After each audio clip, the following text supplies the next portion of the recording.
नमस्कार. WhatsApp post गजरा. लेखक अनामिक. रस्त्यातच त्याला पावसानं गाठलं.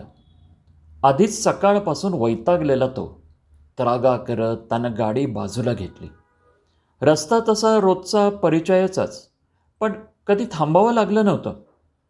या 6 महिन्यात पहिल्यांदा तो थांबला. पत्र्याच्या शेडखाली छोटीशी चहाची टपरी होती.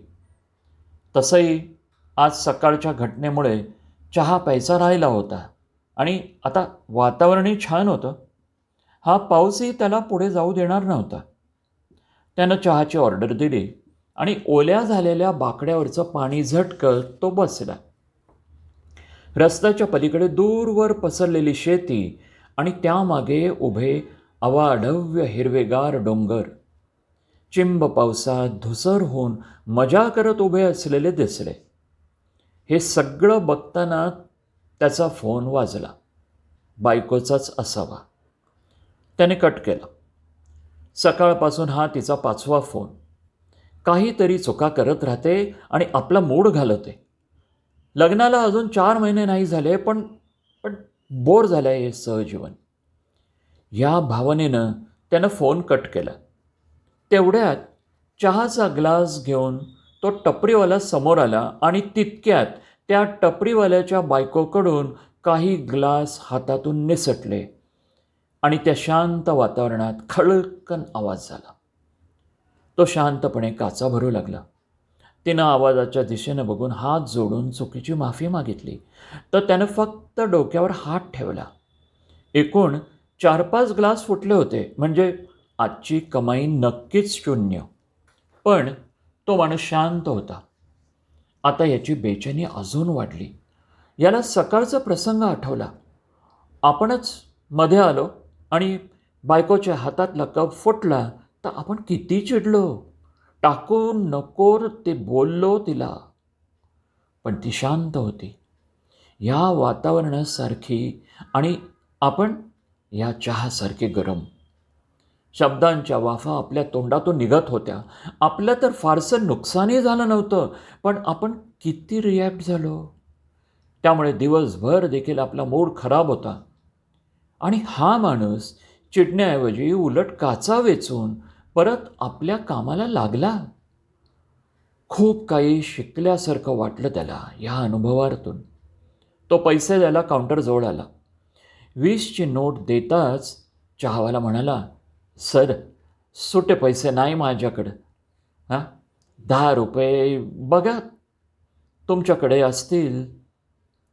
त्याने खिसा तपासला, पण नव्हते सुटे. चॉकलेट देऊ? चहावाला म्हणाला. त्यावर हसून त्यानं नकार दिला आणि म्हणाला, असू द्या तुम्हाला, नाहीतरी तुम्ही मला एक फार मोठी शिकवण दिली आहे. ग्लास फुटले तरी किती शांत राहिलात. मी तर आज 1 कप फुटला म्हणून महाभारत करून आलो आहे घरात. चहावाला हसून म्हणाला, तिला बायकोला दिसत नाही, तरी ती माझ्या कामात मदत करते कशीबशी. कधीतरी चूक होते. जोडीदाराच्या सतत चुका शोधून त्याला जर असं रागवत राहिलो तर प्रेम करायचं कधी? आयुष्य क्षणभंगूर आहे बघा सर. होत्याचं नव्हतं कधीही होऊ शकतं. आता हिलाच बघा ना, लग्नाच्या वेळी डोळस होती ती आणि आणि एकाएकी दृष्टी गेली बघा तिची. डॉक्टर म्हणालं येईल दृष्टी परत, पण कधी ते नक्की नाही बघा. खूप वाईट वाटलं.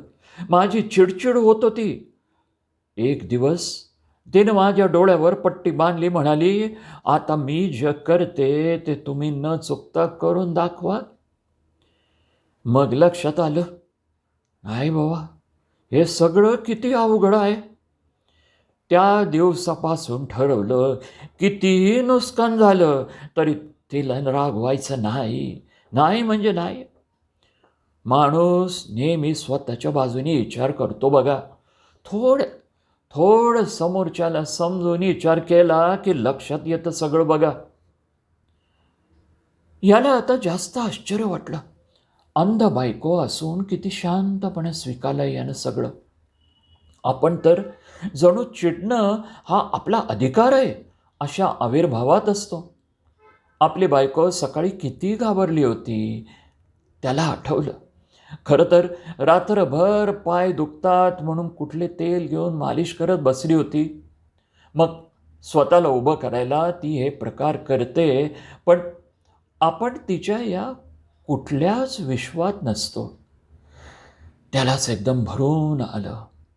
त्याचे विचार सुरू झाले आणि तेवढ्यात मगापासून मोगऱ्याच्या झाडाच्या कळ्या तोडून गजरा बनवून चाचपडत ती आंधळी बाई टेबलापाशी आली. म्हणाली, ₹10 सुटे नाहीत तर हा गजरा घ्या. कुणाचं फुकट पैसे नाही ठेवत आम्ही. तसे कप फुटल्यानं महाभारत झालं म्हणतं ना घरात. या गजऱ्यानं मिटवून टाका. कसं आहे, कपातलं वादळ लवकर मिटलं तर संसारात मजा असते सर, नाही का? इतक्या बारीक चुका पकडून जर संसार केला तर संसारात एकमेकांना जी मोकळीक द्यायची ती दिली जाईल का? साहेब, याच रोडवरून रोज येणं जाणं असेल तर ये जा अधूनमधून गजरा घ्यायला आणि चहा बी प्यायला. तो बघतच राहिला त्या जोडप्याला. शारीरिक गुणांनी विसंगत असलं तरी संगतीचं महात्म्य समजून घेणारं जोडपं, दुःख विसरून हसणारं, खरंच सुखी संसाराची साक्ष होती. त्यानं गजरा घेतला आणि 20 रुपयात खूप काही मिळालं या भावनेनं निघाला. गाडीला किक मारताना सहजच टपरीची पाटी बघितली. त्यावर नाव होतं गजरा. लेखन अनामिक. वाचन संजय इनामदार.